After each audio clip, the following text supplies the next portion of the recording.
Klau, nu zin kā, tagad es jau pieminēju, ka Facebookā tev atrast nevar, Twitterī nevar, draugos nevar, Google arī, varētu teikt, ka nekas baigi daudz atrodams nav. Protams, ir vieta baumām.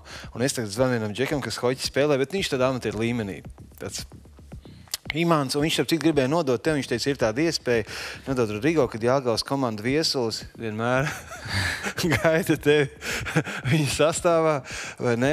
Un viņš saka, ka esot tāds baumas, ka tu varētu būt Latvijas skrituļu hokeja izlases galvenais treneris.